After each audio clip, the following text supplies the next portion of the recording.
Muling ipinakita ng Ilocos Sur PNP sa pamumuno ni Police Colonel Agosto M. Asuncion, Provincial Director ng Ilocos Sur Police Provincial Office, ang mabilis at mahusay na koordinasyon ng kapulisan matapos matagumpay na mabawi ang mga ninakaw na cellphone at isang karnap na motorsiklo. Ayon sa ulat, rumisponde ang Santo Domingo Municipal Police Station sa isang naiulat na kaguluhan sa Seabed Beach, Barangay Seabed, Santo Domingo, Ilocos Sur. Habang iniimbestigahan ang insidente, 2 biktima ang lumapit at iniulat na nawawala ang kanilang mga iPhone habang sila ay natutulog sa kanilang cottage bandang alas 4 ng madaling araw noong ika-27 ng Mayo. Kinilala ang mga biktima bilang isang 24 anyos na babae na residente ng Batangas at isang 32 anyos na sales representative mula Sorsogon. Ayon sa mga saksi, ang lalaking sangkot sa kaguluhan ay siya ring nakita nilang pumasok sa cottage ng mga biktima. Agad nagsagawa ng operasyon ang mga otoridad at natukoy ang sospek na isang 23 anyos na lalaki mula Novaliches, Quezon City.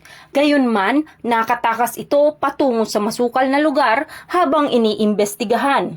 Sa follow-up investigation, napag-alamang ginamit umano ng sospek ang Honda Click 125 motorcycle ng kanyang kamag-anak sa Barangay Kasili bilang getaway vehicle matapos dumalo sa isang barangay fiesta. Sa pamamagitan ng pinagsanib na operasyon ng Santo Domingo MPS at San Nicolas MPS ng Ilocos Norte PPO, matagumpay na nabawi ang motorsiklo at mga nawawalang cellphone sa Barangay 22, San Guillermo, San Nicolas, Ilocos Norte. Ayon kay Police Colonel Asuncion, nagpapatuloy pa rin ang hot pursuit operation upang agad na maaresto ang sospek at mapanagot sa batas at mapanatiling ligtas ang publiko sa buong lalawigan. Mula dito sa Ilocos Region, ako ang iyong PNN correspondent, Patrolwoman Vicky Lyra Barbero, alagad ng batas, tagataguyod ng balitang pulis at ito ang bagong PNP para sa bagong Pilipinas.